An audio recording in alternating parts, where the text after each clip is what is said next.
हक। राधे राधे दोस्तों, आज की हमारी कहानी है नेहा ने बिना रुके सीधे बोल दिया, आज के बाद मेरी सैलरी में से एक भी इस घर में नहीं आएगा। जितना लेना था ले लिया आप लोगों ने। अब बस पूरे हॉल में सन्नाटा छा गया। पति अमित अखबार पढ़ते पढ़ते रुक गया और ससुर ने चश्मा नीचे खिसका कर देखा नेहा को। ऐसे देखा जैसे उसने कोई गुनाह कर दिया हो। सावित्री देवी ने कप टेबल पर जोर से रखा और ताने भरे अंदाज में बोली, बहुत जल्दी अपना रंग दिखा दिया बहू। अभी 2 साल भी नहीं हुए इस घर में आए और अब कमाई अपनी हो गई। नेहा हंसी, लेकिन वह हंसी ताने से भी ज़्यादा चुभने वाली थी और बोली, कमाई मेरी शुरू से ही मेरी थी मम्मी जी, बस मैंने ही आपको अपना समझकर दे दी थी, लेकिन आपने उसे हक समझ लिया और मुझे पूरी तरह कंगाल बना दिया। एक एक चीज़ के लिए अमित ने धीरे से बीच में बोलने की कोशिश की। नेहा, क्या कर रही हो? सुबह सुबह तमाशा मत बनाओ। लेकिन नेहा आज रुकने वाली नहीं थी। उसने सीधा अमित की तरफ देखा और कहा, तमाशा आज नहीं बन रहा अमित, तमाशा तो तब से बन रहा है जब से मेरे हर महीने की पूरी सैलरी आपकी मम्मी के हाथ में जा रही है और मुझे अपने ही पैसे के लिए हाथ फैलाना पड़ता है। ये घर है या बैंक, जहाँ मैं सिर्फ पैसा जमा करने के लिए रखी गई हूँ। सावित्री देवी गुस्से में खड़ी हो गई और चिल्लाकर बोली, तू तो क्या गलत किया? हमने इस घर में रह रही हो, खाना खा रही हो, हमारी इज्जत पहनी रही हो, तो खर्च भी दोगी? नेहा ने बिना डरे जवाब दिया, खर्च देना और पूरी कमाई छीन लेना दोनों अलग चीज़ होती है मम्मी जी। मैंने कभी मना नहीं किया घर चलाने में मदद करने से, लेकिन आपने तो मुझे खुद के खर्च के लिए भी सोचने लायक नहीं छोड़ा। एक एक चीज़ के मुझे हाथ फैलाना पड़ता है, लेकिन कभी कभी हाथ फैलाने के बाद भी नहीं मिलती। ससुर ने भरी आवाज़ में कहा, बहू, ये घर ऐसे ही चलता है। सबकी कमाई एक जगह आती है तभी परिवार बनता है। नेहा ने उनकी बात काट दी और बोली, परिवार तब बनता है जब सबको इज्जत मिले। जब बहू को नौकरानी और एटीएम मशीन समझा जाए तो वह परिवार नहीं होती। अमित अब पूरी तरह बेचैन हो चुका था। उसने नेहा का हाथ पकड़ने की कोशिश की, लेकिन नेहा ने झटक दिया और बोली, आज फैसला होगा अमित, या तो मैं अपनी कमाई खुद संभालूंगी या फिर मैं इस घर में नहीं रहूंगी।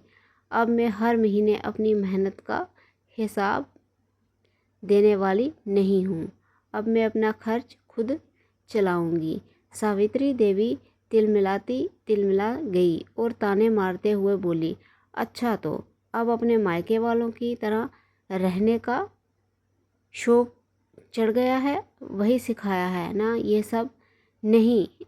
नेहा की आंख लाल हो गई, लेकिन इस बार उसकी आवाज़ पहले से भी ज़्यादा ठंडी थी और बोली, मायके वालों ने कम से कम मुझे अपनी मेहनत की इज्जत करना सिखाया है। ये तो बस यहाँ तो बस छीना ही गया। 2 साल से मैंने अपनी हर खुशी दबा दी। अपने लिए एक कपड़ा तक बिना सोचे नहीं खरीदा, क्योंकि पहले आपको देना ज़रूरी होता है, लेकिन अब वो नहीं। अमित ने गुस्से में आकर कहा, बहुत हो गया नेहा, ये घर है तुम्हारा ऑफिस नहीं जहाँ तुम नियम बनाओगी। नेहा ने उसकी आंखों में आंखें डालकर कहा, ठीक कहा तुमने ये घर है, लेकिन मैं भी इस घर की सदस्य हूँ, कोई नौकर नहीं। और आज के बाद मेरी सैलरी में अकाउंट में ही रहेगी। मैं घर का खर्च दूंगी, लेकिन उतना जितना सही होगा। पूरी ज़िंदगी की कमाई नहीं कि पहले दे दूं और उसके बाद दर दर की ठोकरें खाती रहूं, एक एक चीज़ लेने के लिए भीख मांगूं। कमरे में ऐसे सन्नाटा छा गया जैसे किसी ने सबकी आवाज़ ही छीन ली हो। सावित्री देवी का चेहरा गुस्से से तमतमा रहा था और अमित पहली बार समझ नहीं पा रहा था कि वह अपनी माँ का साथ दे या अपनी पत्नी का। लेकिन नेहा आज पीछे हटने वाली नहीं थी। उसने साफ शब्दों में कह दिया था कि अब या तो इज़्ज़त के साथ रहूँगी या बिल्कुल नहीं रहूँगी। और उसके इस एक फ़ैसले ने पूरे घर की नींव हिला दी थी। नेहा ने बात ख़त्म होते ही सावित्री देवी ने अपनी साड़ी का पल्लू संभालते हुए ऐसे ताना मारा कि जैसे आग में घी पड़ गया हो, और बोली, अभी तक हम चुप थे तो इसका मतलब ये नहीं कि तुम सिर पर चढ़ जाओगी। इस घर में बहुएं ऐसे नियम नहीं बनाती, समझी? नेहा ने बिना नज़र झुकाए सीधे जवाब दिया। नियम नहीं बनाती तो क्या गुलामी करती हैं? क्योंकि पिछले 2 साल से तो मैंने वही किया है। अमित अब पूरी तरह चिढ़ चुका था। उसने गुस्से में आकर नेहा की तरफ उंगली दिखाते हुए कहा, तुम अपनी हद पार कर रही हो नेहा। मम्मी से ऐसे बात करने की हिम्मत कैसे हुई तुम्हारी? नेहा ने उसकी उंगली अपने हाथ के नीचे रखते हुए कहा, हिम्मत तब नहीं हुई थी अमित, जब हर महीने अपनी पूरी सैलरी चुपचाप दे देती थी। आज बस सच बोल दिया तो हिम्मत दिखाने लगी। और इतना टाइम से जो मेरे साथ हो रहा था वह नहीं दिखा तुम्हें? ससुर ने कुर्सी से उठते हुए कड़क आवाज़ में कहा, अगर इतना ही बुरा लगता है तो मत रहो इस घर में। दरवाज़ा खुला है, जा सकती हो अभी के अभी। पूरे माहौल में जैसे करंट दौड़ गया, लेकिन नेहा के चेहरे पर एक पल के लिए भी डर नहीं आया। उसने शांत लेकिन चुभती आवाज़ में कहा, जाने की धमकी मुझे मत दीजिए पापा जी, क्योंकि जाने का फ़ैसला अगर मैंने ले लिया तो वापस आने का कोई सवाल ही नहीं होगा। सावित्री देवी ने तिलमिलाकर कहा, बहुत घमंड आ गया है तुझ में अपनी नौकरी पर। याद रखना, कल को यही नौकरी भी नहीं रहेगी, तब समझ आएगा घर क्या होता है, घर के लोग क्या होते हैं। नेहा ने तुरंत जवाब दिया, घर वह होता है जहाँ इंसान को अपनी इज्जत बचाने के लिए लड़ना ना पड़े, जहाँ अपनी मेहनत के पैसे मांगने पर उसे गलत ना ठहराया जाए।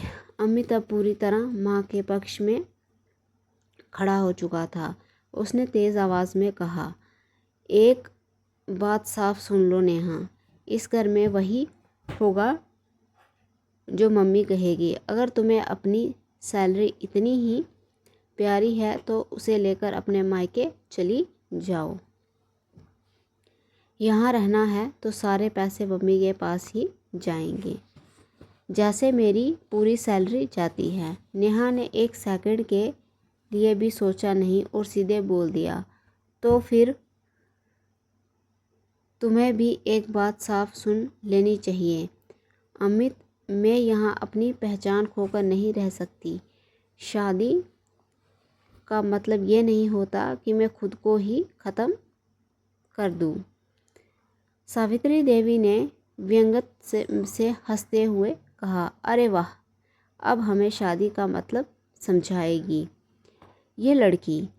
हमने भी ज़िंदगी देखी है, बहुएं ऐसे ही घर चलाती हैं, अपनी कमाई देकर। नेहा ने पहली बार अपनी आवाज़ ऊंची की और बोली, बहुएं घर चलाती हैं या घर चलाने वालों बहुओं को चलाते हैं।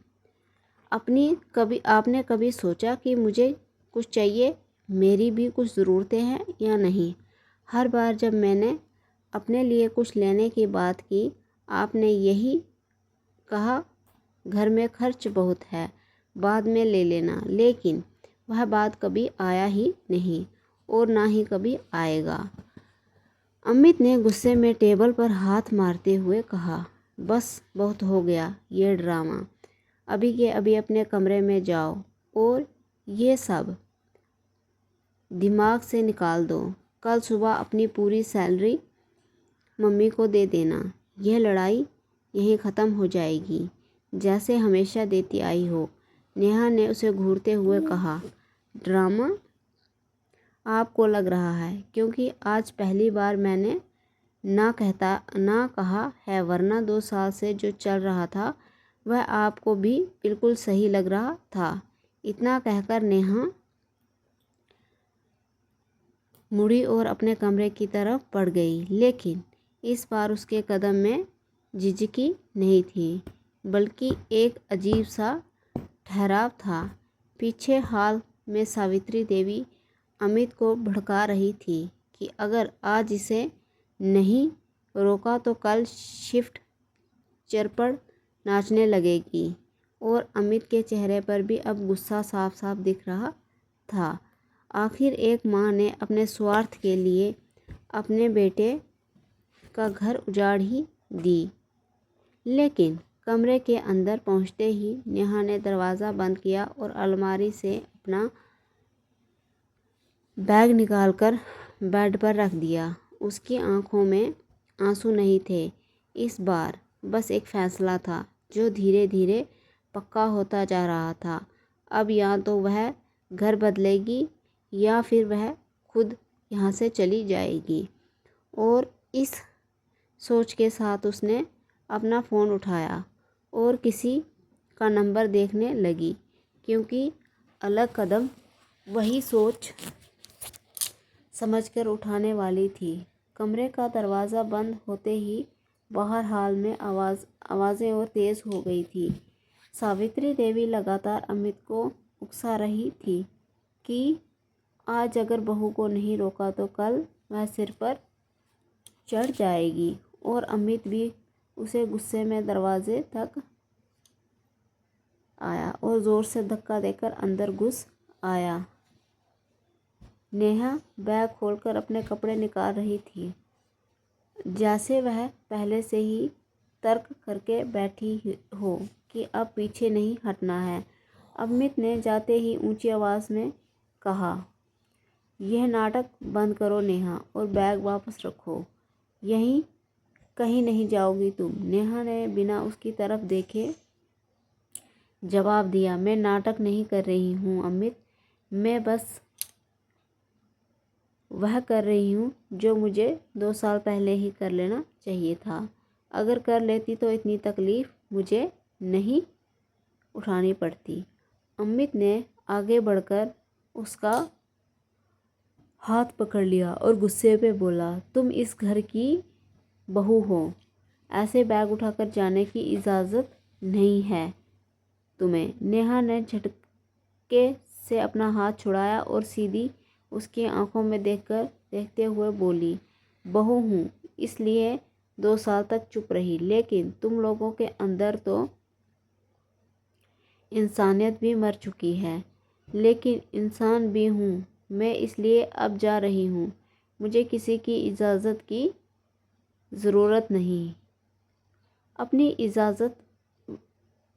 इज़्ज़त बचाने के लिए बाहर से सावित्री देवी भी कमरे में आ गई और आते ही ताना मारते हुए बोली, देख लिया अमित, अपनी बीवी के असली रंग नौकरी का घमंड है इसे। आज पैसे रोक रही है, कल तुम्हें भी छोड़ देगी। नेहा ने पहली बार बहुत ठंडे लेकिन कड़े लहजे में कहा, मम्मी जी, किसी को छोड़ने की नौबत तब आती है जब सामने वाला पकड़ कर रखने लायक हो। यहाँ तो शुरू से ही मुझे सिर्फ इस्तेमाल किया गया है, सिर्फ पैसों के लिए। ससुर भी दरवाजे पर आकर खड़ा हो गया और भारी आवाज़ में बोले, अगर आज ये घर छोड़कर गई तो वापस आने की कोई ज़रूरत नहीं है। यहाँ दरवाज़ा इसके लिए हमेशा के लिए बंद हो जाएगा। एक पल के लिए कमरे में सन्नाटा छा गया, लेकिन नेहा के चेहरे पर फिर भी डर नहीं आया। उसने साफ साफ कहा, बंद दरवाजे से डर मुझे तब लगता जब मेरे पास कहीं जाने की जगह नहीं होती, अपना खर्च चलाने की औकात नहीं होती। लेकिन मैं खुद कमाती हूँ, अपने पैसों पर खड़ी हूँ, भूखी नहीं मरूंगी, सर पर छत ज़रूर होगा। अमित ने गुस्से में आकर फ़ोन छीनने की कोशिश की और बोला, किसे फ़ोन कर रही थी तुम? अपने मायके वालों को बुला रही हो तमाशा बनाने के लिए? नेहा ने फ़ोन कसकर पकड़ लिया और कहा, मुझे किसी को बुलाने की ज़रूरत नहीं है अमित, मैं अकेली आई थी इस घर में और अकेली ही जा सकती हूँ। मुझे सहारे की आदत नहीं है। सावित्री देवी फिर बोली, जा रही है तो चली जा, लेकिन याद रखना समाज में हमारी भी इज्जत है। कल को लोग उंगली तुम पर नहीं हम पर उठाएंगे। नेहा ने बैग बंद किया और उसे कंधे पर डालते हुए कहा, समाज को जवाब देना मुझे आता है मम्मी जी। मैं यह भी बता दूंगी कि बहू ने घर क्यों छोड़ा, कैसे उसकी मेहनत की कमाई छीन ली जाती थी और कैसे उसे हर छोटी ज़रूरत के लिए तरसाया जाता था। बहाने बनाकर ये सुनते ही सावित्री देवी का चेहरा बदल गया, लेकिन अब बात हाथ से निकल चुकी थी। अमित एक पल के लिए चुप हो गया, जैसे उसे समझ नहीं आ रहा हो कि आगे क्या करे, लेकिन उसके अंदर का अहंकार अभी भी जिंदा था। उसने दरवाजे की तरफ इशारा करते हुए कहा, ठीक है, जाना है तो जाओ, लेकिन याद रखना वापस आने की कोई जगह नहीं होगी। नेहा ने सीधा कहा, मुझे वापस आने की ज़रूरत भी नहीं है। नेहा दरवाजे तक गई, एक पल के लिए रुकी और पीछे मुड़कर पूरे घर को देखा जहां उसने 2 साल गुजारे थे, लेकिन उस नज़र में अब कोई अपनापन नहीं था, सिर्फ एक सख्त फैसला था। उसने बिना कुछ कहे दरवाज़ा खोला और बाहर कदम रख दिया। पीछे से सावित्री देवी की आवाज़ आई, देखा ना, 2 दिन में खुद वापस रेंगती हुई आएगी। इसने अभी बाहर की दुनिया देखी नहीं है। लेकिन नेहा ने एक बार भी पीछे मुड़कर नहीं देखा। सीढ़ियाँ उतरते हुए उसने अपना फ़ोन निकाला और सीधे अपने बैंक ऐप में जाकर सैलरी अकाउंट पर नज़र डाली। बस इस बार उसके चेहरे पर पहली बार हल्की सी राहत थी, क्योंकि उसे एहसास हो गया था कि उसने सिर्फ घर नहीं छोड़ा, बल्कि अपनी ज़िंदगी पर दोबारा हक लिया है। और अब अगला कदम वह बहुत सोच समझकर उठाने वाली थी, क्योंकि ये लड़ाई अभी ख़त्म नहीं हुई थी, बल्कि असली शुरुआत तो अब हुई थी। दरवाज़ा छोड़कर निकलने के बाद नेहा सीधे सड़क पर आकर रुकी और वह वहाँ रुकी भी नहीं। उसने पीछे मुड़कर देखने की भी एक बार कोशिश नहीं की, क्योंकि अब उसे पता था कि अगर वह पलटी तो फिर वही पुराने जाल में फंस जाएगी, और जहाँ लोग यहीं तो चाहते थे। उसने ऑटो रोका और सीधी एक छोटे से किराए के कमरे पर पता बताया, जो उसने कुछ दिन पहले ही चुपचाप देख रखा था, क्योंकि उसे अंदाज़ा था कि आगे यही होने वाला है। जैसे कहीं अंदर वह पहले से जानती थी कि एक दिन यही कदम उठाने ही पड़ेगा। कमरे में पहुंचकर उसने बैग रखा और बिना बैठे सीधे खिड़की के पास जाकर खड़ी हो गई। बाहर की हवा अलग थी, हल्की थी, उसमें किसी का दबाव नहीं था। उसी वक्त उसका फ़ोन बजा। अमित का कॉल था। उसने स्क्रीन देखी लेकिन उठाया नहीं। कुछ सेकंड बाद फिर से कॉल आया, लेकिन इस बार नेहा ने फ़ोन साइलेंट पर डाल दिया, क्योंकि अब जवाब देने का वक्त नहीं, निकल चुका था। अब वह कुछ भी ठीक करना नहीं चाहती थी। उधर घर में माहौल उल्टा पड़ चुका था। सावित्री देवी को लग रहा था कि नेहा 2 घंटे बाद वापस आ जाएगी, लेकिन शाम होते होते किचन में चूल्हा ठंडा पड़ा था। अमित को खुद चाय बनानी पड़ी और ससुर चुपचाप बैठे थे। पहली बार उन्हें एहसास हो रहा था कि जिस लड़की को वह सिर्फ पैसे का जरिया समझते थे, वही इस घर की असली ज़रूरत थी। रात तक अमित का गुस्सा बेचैनी में बदल गया। उसने बार बार नेहा को कॉल किया, मैसेज किया, वापस आ जाओ, बात करके सुलझा लेंगे, लेकिन नेहा ने एक भी जवाब नहीं दिया। इसलिए नेहा अब थक चुकी थी।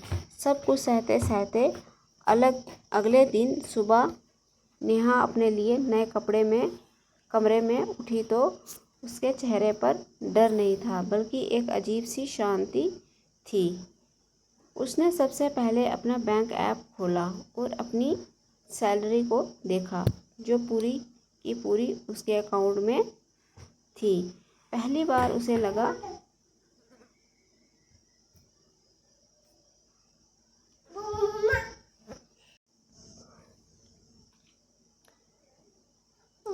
ये पैसे सिर्फ नंबर नहीं हैं, बल्कि उसकी मेहनत है और उसकी आज़ादी है। उसी समय उसके फ़ोन पर अमित का मैसेज आया कि घर आ जाओ, मम्मी अब कुछ नहीं कहेगी। नेहा ने लंबी सांस ली और सीधे जवाब टाइप किया, घर वापस आने के लिए सिर्फ चुप्पी नहीं, इज्जत चाहिए होती है, और वह मुझे कभी नहीं मिलेगी। मैं यहाँ बात अच्छे से जानती हूँ। शाम होते होते अमित खुद के दरवाजे तक पहुँच गया। दरवाज़ा खुला तो सामने नेहा खड़ी थी, लेकिन इस बार वो वही पुरानी चुप रहने वाली नेहा नहीं थी। उसकी आंखों में सीधा आत्मविश्वास था। अमित ने अंदर आते ही कहा, चलो घर चलो, बहुत हो गया अब ये सब। मम्मी भी मान गई हैं, अब सब पहले जैसा हो जाएगा। नेहा हल्का सा मुस्कुराई, लेकिन उस मुस्कान में साफ जवाब छुपा था और बोली, मुझे पहले जैसा कुछ नहीं चाहिए अमित, क्योंकि पहले जैसा मतलब होता है फिर से वही गलती दोहराना। अमित ने थोड़ा नरम पड़ते हुए कहा, तो क्या चाहती हो तुम? नेहा ने बिना बात घुमाए सीधा कहा, मैं अपनी शर्तों पर जीना चाहती हूँ, अपनी कमाई खुद संभालूंगी, घर चलाने में बर्बाद या योगदान दूंगी, लेकिन अपनी पहचान खोकर नहीं। अगर तुम्हें यह मंजूर है तो यह रिश्ता आगे चलेगा, वरना यही ख़त्म समझो। कमरे में कुछ पल की खामोशी छा गई। अमित पहली बार सच में सोचने पर मजबूर था, क्योंकि इस बार नेहा झुकने वाली नहीं थी, वो सामने से लड़ने वाली थी। कुछ देर बाद अमित बिना कुछ कहे उठकर बाहर चला गया। उसके पास कोई जवाब नहीं था और नेहा ने उसे रोका भी नहीं, क्योंकि अब फैसला उसका नहीं था। नेहा ने दरवाज़ा बंद किया और वापस खिड़की के पास आकर खड़ी हो गई।